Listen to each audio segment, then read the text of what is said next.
Hey everybody, I'm Matt. This is the 10-Minute Bible Hour podcast, and my football team got annihilated this weekend. Bring shame and disgrace to my family name as a fan for generations to come, kind of annihilated. It was ugly, and I did start getting texts from my friends who were fans of rival teams. But win or lose, one of the things I really like to do after watching my team play, or in this case, hearing about how poorly my team played, is I like to go to milehighreport.com, which is the blog about the Denver Broncos, and I read this little column they do called Winners and Losers. And it's like 3 losers and 2 winners from yesterday's game against the Chiefs.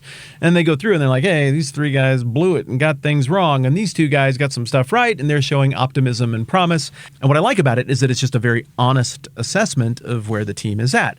Likewise, in Matthew chapter 11, Jesus takes the second half of the chapter to effectively give us a winners and losers column, a commentary, an evaluation, a very honest one, of the results of how the whole big open world quest that he sent his disciples out on in chapter 10 worked out. They went out with the message of the kingdom in hand. They went out with apparently access to even miraculous stuff that was supposed to point people in northern Galilee to the reality that Jesus is actually the king, and this kingdom that Jesus described in the Sermon on the Mount is the truest, realest thing, and that you're invited and that you should be a part of this thing. And in this winners and losers column that we get from Jesus, apparently Chorazin, Bethsaida, and Capernaum performed very badly.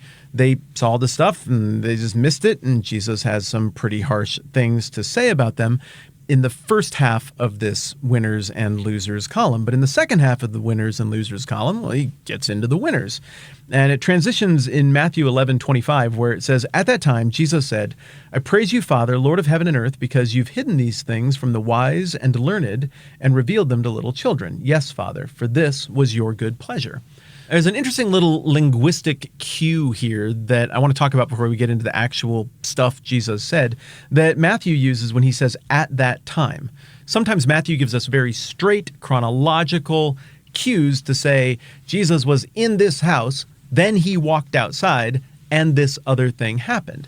At other points, Matthew's a little bit more vague about the chronology. Matthew uses transitional cues to say, hey, the thematic, ideological, theological material of the last block of thought is now going to be picked up in the next block of thought, and you need to think about what happened in the last block of thought in this next block of thought, because the two ideas are as inexorably linked together as the winners section and the losers section is in the winners and losers articles that I like to read after the Broncos routinely get annihilated on a weekly basis.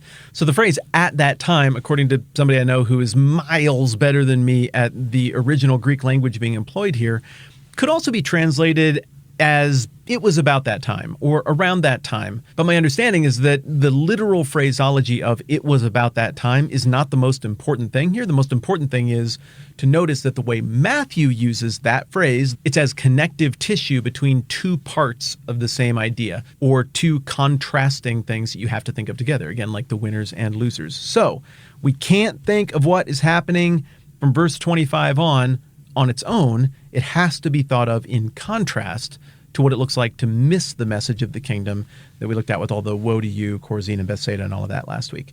So, okay, at that time, Jesus said, "I praise you, Father, Lord of heaven and earth, because you have hidden these things from the wise and learned and revealed them to little children." There are probably 2 reactions that are immediately springing to mind for a lot of you, and let's just start with the first one. What? What gives? If everybody needs the kingdom and Jesus so much, why would you make it just somebody, went to college? They don't get to know this? They don't get access? I mean, it looks like Jesus is saying God is actively blocking people or boxing people out from this thing. And that seems really dark. Sometimes, I like to rhetorically set up a tension and then be like, oh, but think about this. Maybe there's not so much of a tension there after all. This isn't one of those times.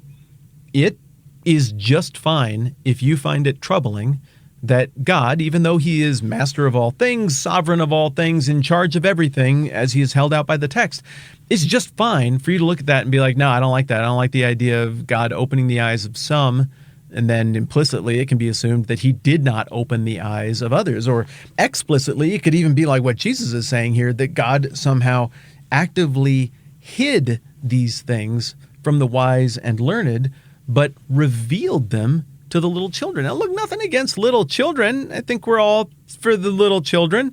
It's just, why are we picking on the college people so much? That seems a little bit mean. 10 years ago, me maybe would have tried to fix this for you. But right now, me is more content to say, I don't know, that kind of friction is just a cost of doing business. If the arrangement that the Bible says exists between a perfect, sovereign, all-knowing, all-powerful God and finite, flawed, not all-knowing, not all-powerful people, if that relationship is going to happen, this is a natural point of friction, especially if the nature of the relationship right now is a God who is in the process of redeeming a world that is broken and flawed and sinful.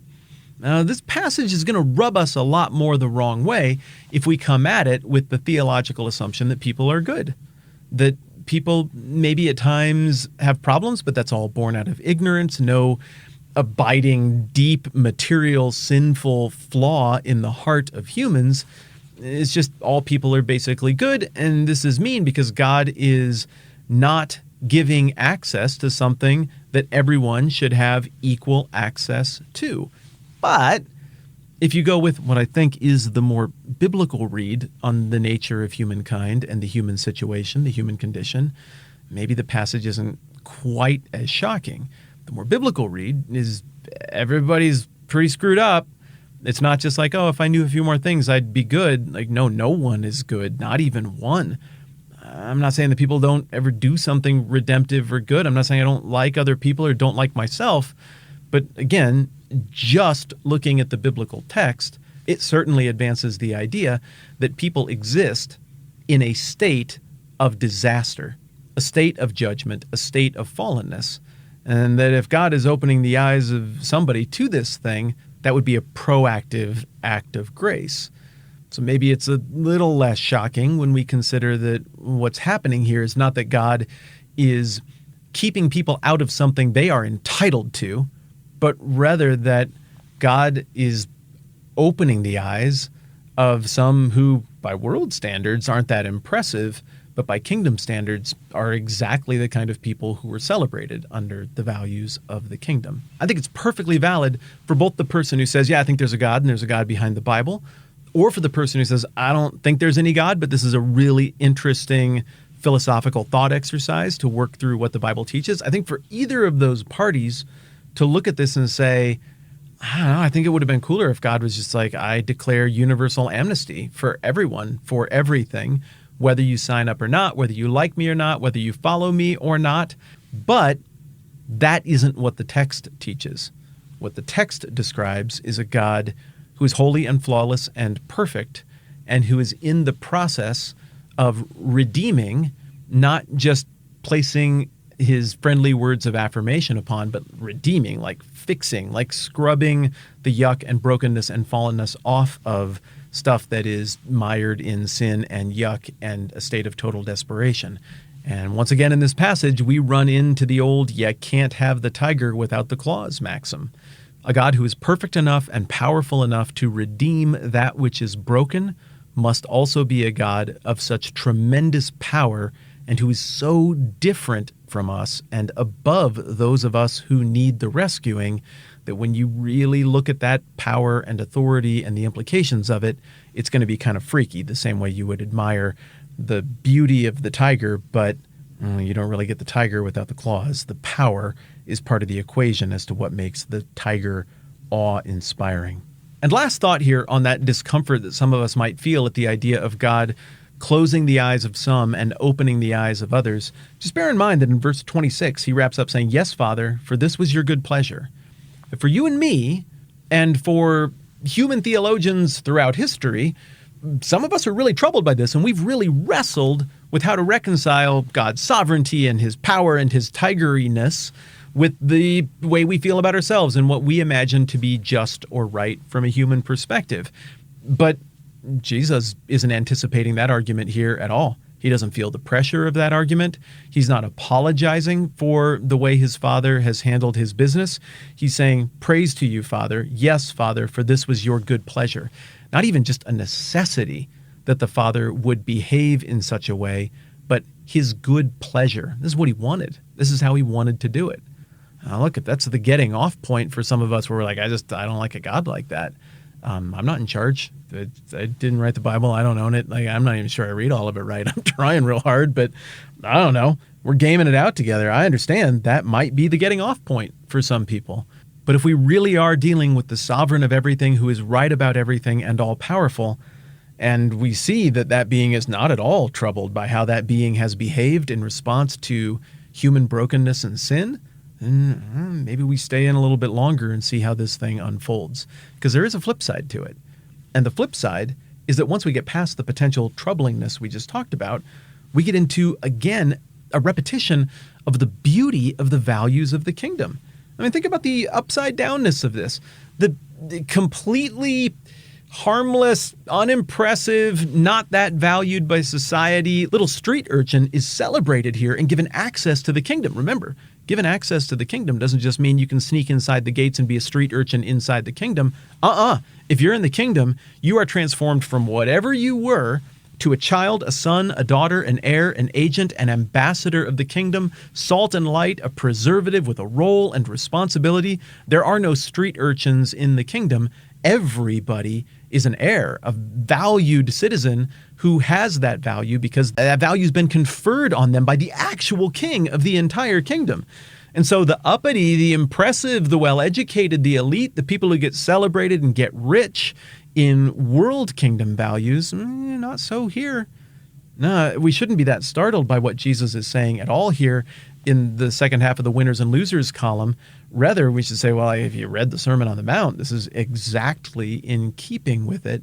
And the further we work through Matthew, the more we see the first shall be last, the last shall be first, upside downness of the priorities and the values of the kingdom. Look, this is one of those passages that's kind of a Rorschach test.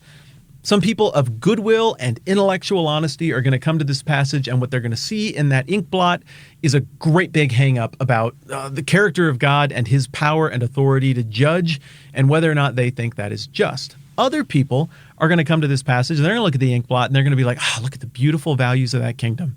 Look at the way this takes all of the burden and weight off of me, a weight I couldn't possibly sustain anyway. It takes the burden of me trying to earn my way to siege the gates or climb over the walls of this kingdom that I could never possibly get over anyway. And instead, the gates are just opened by the God who made the first move and invited me into this thing. I like that deal so much better. The values of the kingdom are so depressurizing and beautiful. The invitation of the kingdom is beautiful. I love that ink blot looks that way to me. Now look, you read the ink blot one way, you read the ink blot another way, that's okay. That doesn't necessarily indicate that you're like a great Christian or a lousy Christian, but it is a little bit of indicative of just where you might be in the process, what questions you're grappling through right now. Don't feel the pressure to come to a landing spot right this second. Let's just keep seeing what happens as we process through Matthew and get a better sense of what this king is about and what he has to say. I'm Matt. This is the 10-Minute Bible Hour podcast. Let's do this again soon.